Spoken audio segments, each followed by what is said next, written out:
Hola, estamos al 15 de septiembre de 2021 y muchos de ustedes han de creer que es el día de la independencia de México.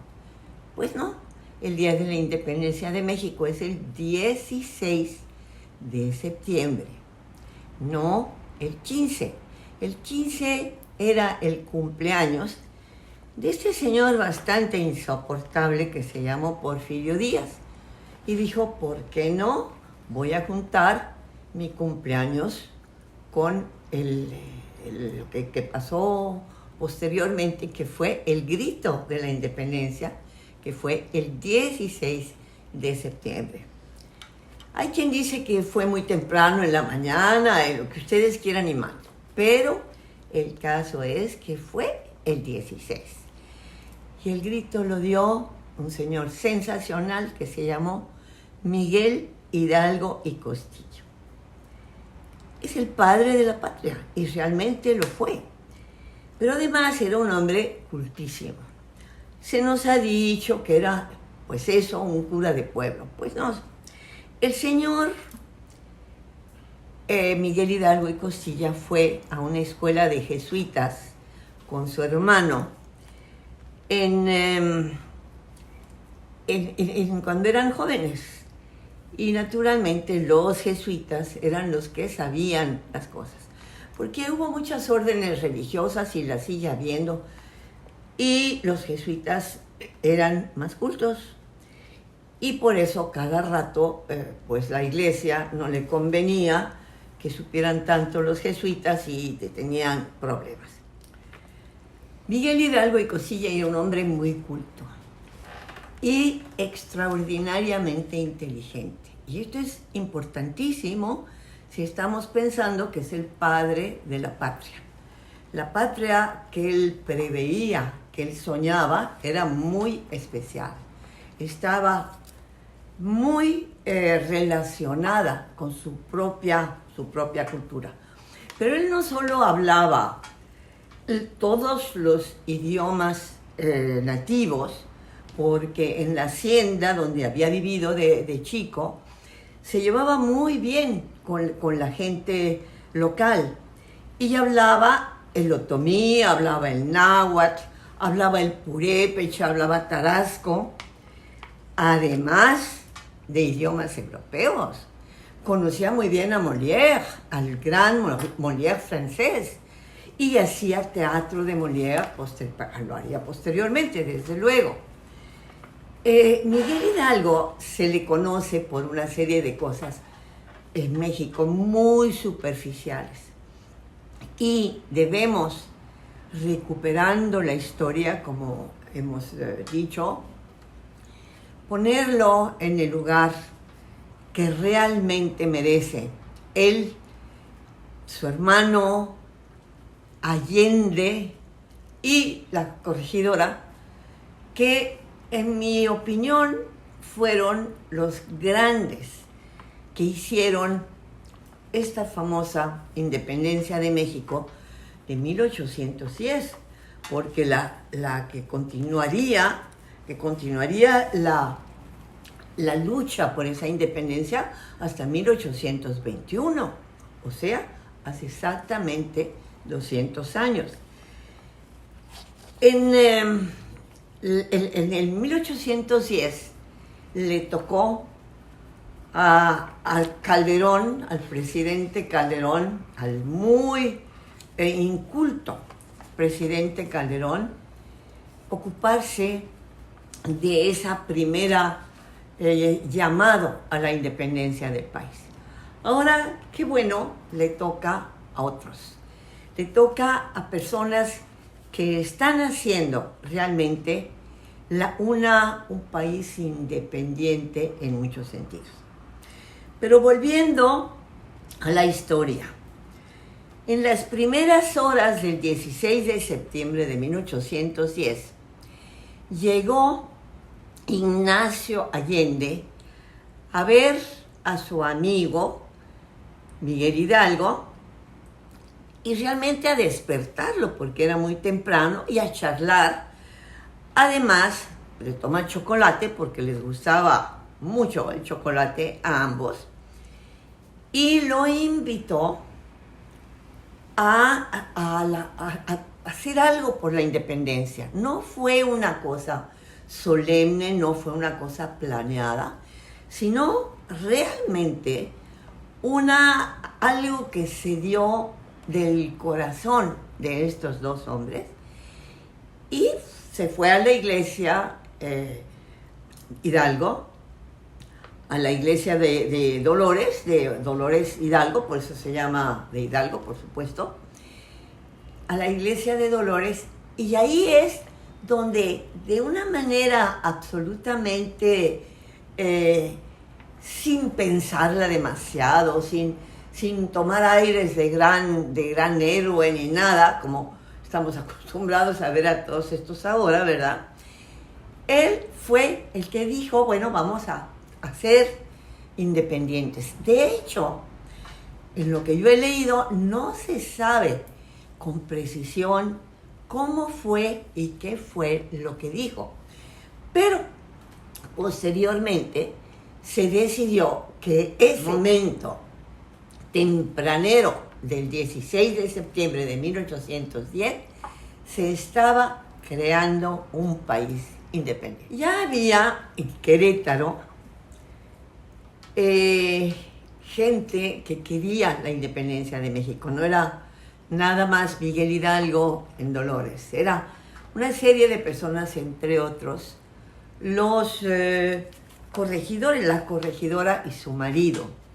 La famosa corregidora que a la hora de avisar que todo estaba listo, pero que estaba teniendo determinados problemas, Miguel Hidalgo, fue pues traicionada por su marido, qué raro, ¿verdad?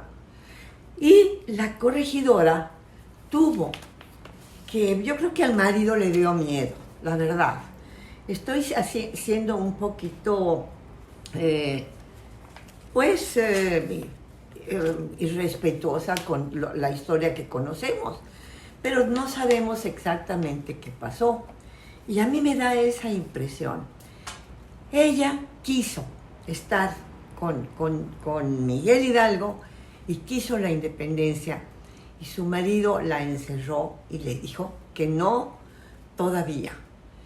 Y entonces ella, recordemos, hizo en la historia común y corriente que hemos todos leído de chicos, dice que dio unos taconazos, y me es cierto.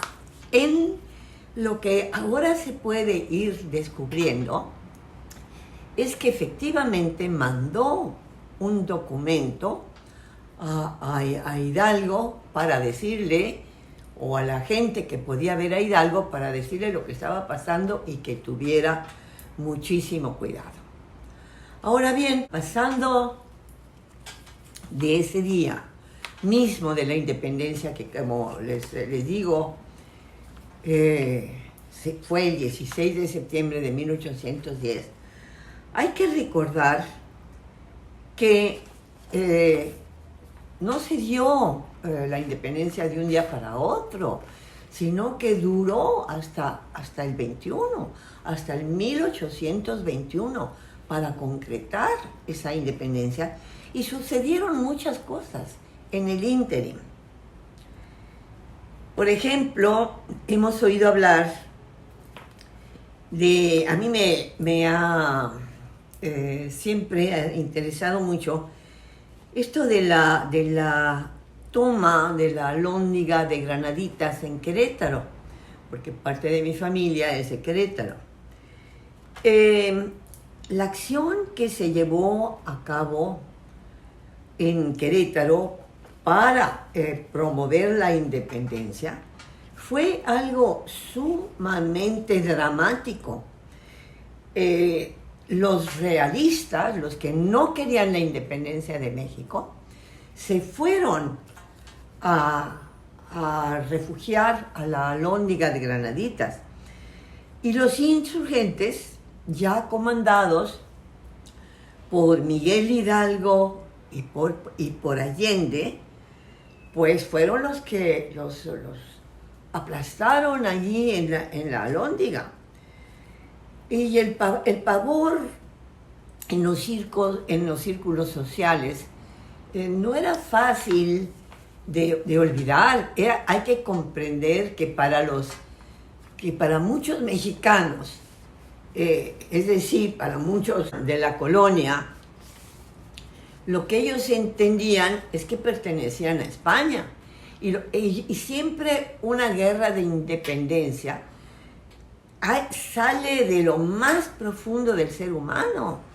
No es nada más, pues ahora ya no somos de estos, somos de los otros. No, estaban estas personas haciendo un país, creando ese país que es ahora el nuestro. Hubo diversos acontecimientos, además del dicho. Los insurgentes se iban juntando, eran cada vez más. Los realistas seguían, pues, un poco como lo que está pasando ahora, atrás, quedándose atrás, asustados por la novedad, queriendo el status quo. Pero ya había alrededor, ya para unas semanas más, ya había 80,000 insurgentes, no era cualquier cosa, que consiguieron a veces en alguna que otra batalla gran parte del armamento español, y estuvieron a un paso, y aquí es algo que yo no he entendido y que espero que alguien me explique. Estuvieron a un paso de tomar la Ciudad de México. E Hidalgo no quiso. Y Hidalgo se regresó de la Ciudad de México a donde iban a ir, se regresó con Allende, que por eso mismo se distanció un poco de él.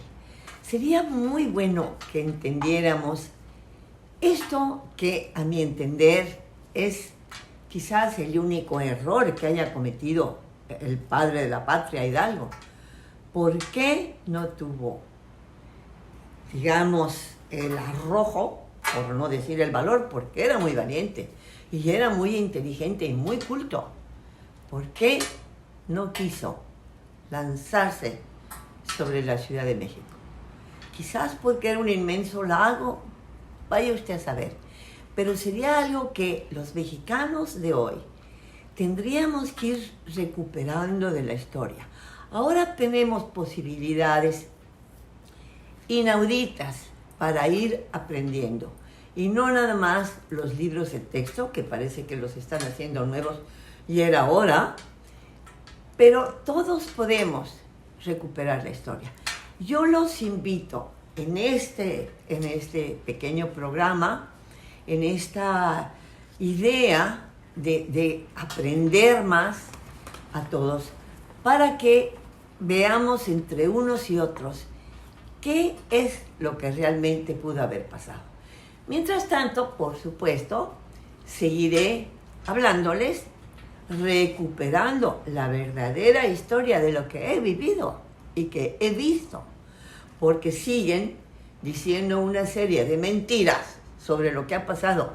Incluso hace poco tiempo, como decíamos al principio, de lo que pasó con Salinas, de cómo fue vendiendo, tostoneando los saberes de México. Me da gusto estar de nuevo con ustedes. Soy Manu Dordiere en Satíricosas, recuperando la historia.